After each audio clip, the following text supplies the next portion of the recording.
하나님과 보조를 맞추는 것. 창세기 5장 24절. 에녹이 하나님과 동행하더니. 사람의 신앙생활과 인격은 삶의 예외적인 순간에 무엇을 하느냐로 알 수 없고 오히려 일상적인 보통 때 어떻게 사느냐로 알 수 있습니다. 사람의 가치는 무대 위에 서 있을 때가 아니라 일상적인 일들을 대하는 자세에서 나타납니다.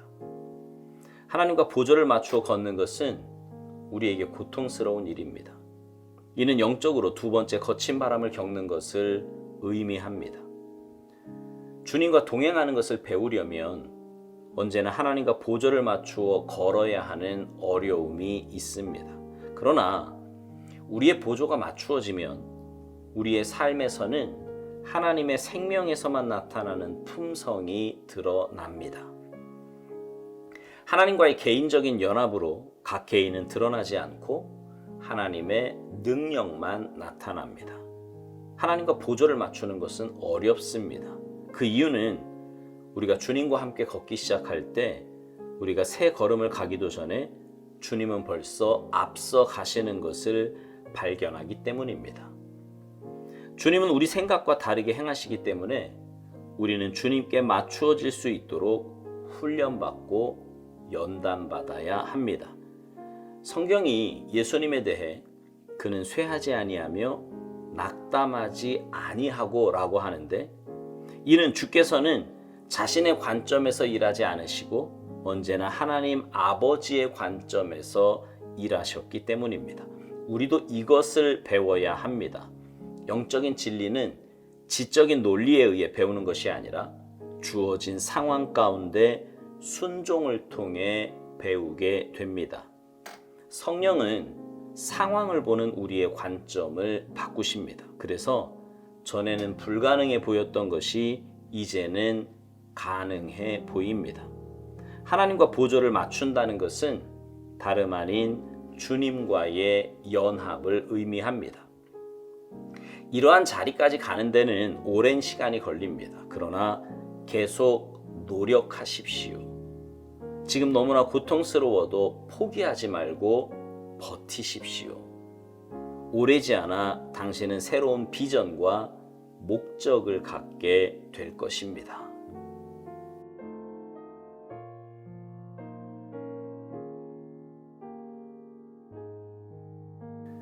제가 자주 드리는 말씀 가운데 하나는요, 신앙생활은 말 그대로 생활이라는 겁니다. 생활. 우리는 신앙생활 그러면 말씀 읽고 기도하고 예배드리고 교회 와서 뭔가를 하는 것만 신앙생활이라고 생각하기가 쉬워요. 그러나 아닙니다. 그런 것은 내 삶 속에서 신앙인으로 살아가기 위해 충전을 하는 것과 같고 출발하는 것과 같아요. 그리고 진짜 신앙생활은 내 삶 속에서 살아내야 하는 것입니다. 이 원리를 사도 바울은 저 유명한 로마서 말씀에서요, 1장부터 11장까지 교리적인 부분을 쭉 말하고, 그리고 난 뒤에 12장에 실천적인 부분을 말하면서 제일 먼저 1절에서 이렇게 말합니다. 그러므로 형제들아, 내가 하나님의 모든 자비하심으로 너희를 권하노니 너희 몸을 하나님이 기뻐하시는 거룩한 산 제물로 드리라. 이는 너희가 드릴 영적 예배니라.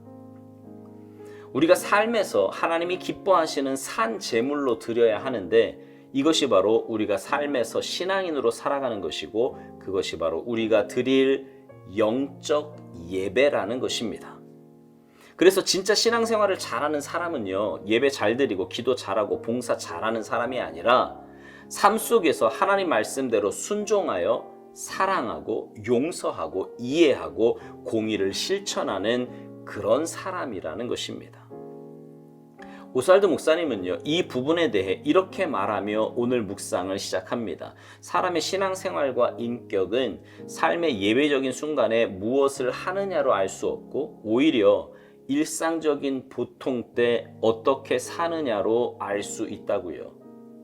그러니까 신앙생활은 교회에서 혹은 신앙 공동체에서 무엇을 하느냐가 아니라 일상의 보통 삶에서 어떻게 사느냐가 그 사람의 신앙생활의 진짜 모습이라는 것입니다.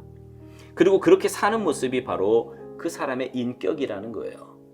그러면서 사람의 가치는 무대 위에 서 있을 때가 아니라 일상적인 일들을 대하는 자세에서 나타난다고 말합니다. 그렇지요. 어떤 인격을 가지고 어떻게 삶을 사느냐가 그 사람의 진짜 모습이요, 그 사람의 수준인 것입니다. 교회에서나 다른 사람 앞에서요, 얼마든지 가면을 쓰고 위선적인 행동을 보일 수 있습니다. 그래서 오래 신앙생활한 사람 가운데 사람들에게는 믿음 좋은 사람으로, 또 기도 많이 하는 사람으로, 사랑 많은 사람으로 인정을 받기도 합니다. 그러나 정작 가정에서는 혹은 직장이나 사업장에서는요, 전혀 반대의 평가를 받는 사람들도 있습니다. 오래 신앙생활 하다 보니까 어떻게 하면, 교회 안에서 말이죠, 어떻게 하면 인정을 받을 수 있는지를 아는 거지요. 하지만 삶에서 그렇게 살지 못한다면 그건 위선이고 거짓입니다. 이건 목회자들도 마찬가지예요. 그래서 목회자의 진짜 모습은 부교육자들 앞과 가정에서의 모습이 진짜 모습이라는 말이 있습니다. 교인들 앞에서는 얼마든지 거룩한 척, 사랑 많은 척 할 수 있지만 가정에서나 부교육자들 앞에서는 자기 본래 모습이 그대로 드러나기 때문입니다. 오스왈드 목사님은요, 이렇게 삶에서 진짜 신앙인으로 사는 것을 하나님과 보조를 맞추는 것으로 설명합니다. 주님과 동행하는 것을 배우려면 언제나 하나님과 보조를 맞추어 걸어야 하는 어려움이 있는데, 우리의 보조가 맞추어지면 우리의 삶에서는 하나님의 생명에서만 나타나는 품성이 드러난다는 것입니다.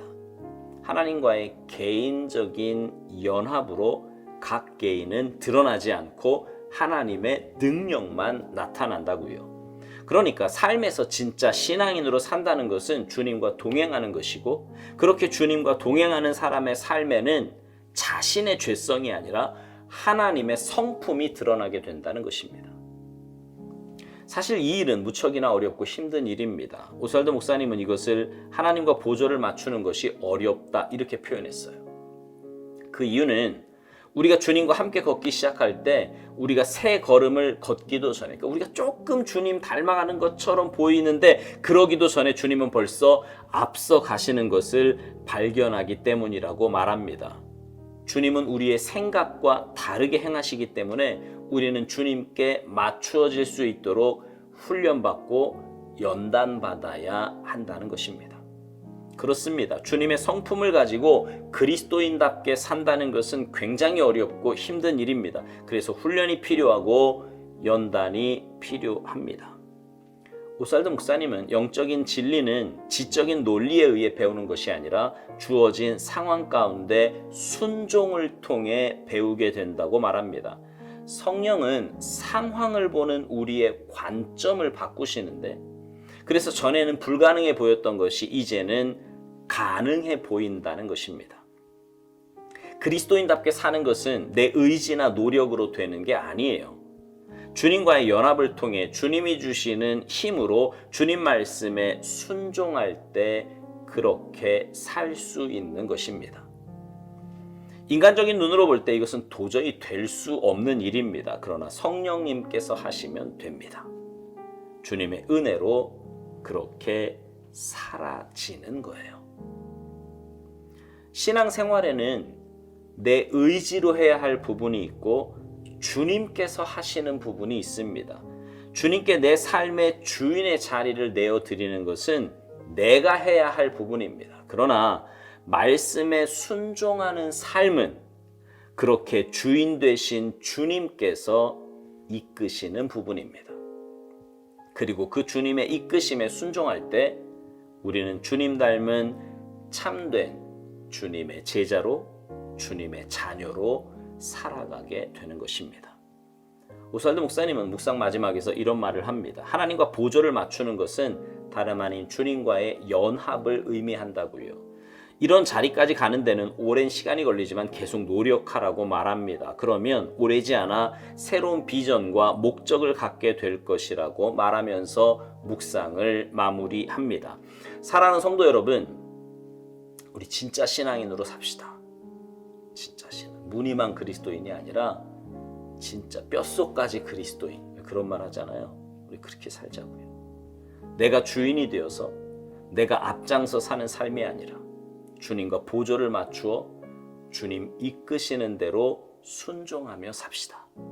그래서 참된 주님의 제자로 주님 닮은 주님의 자녀로 살아가는 복된 삶이 되시기를 주님의 이름으로 축복합니다. 아멘.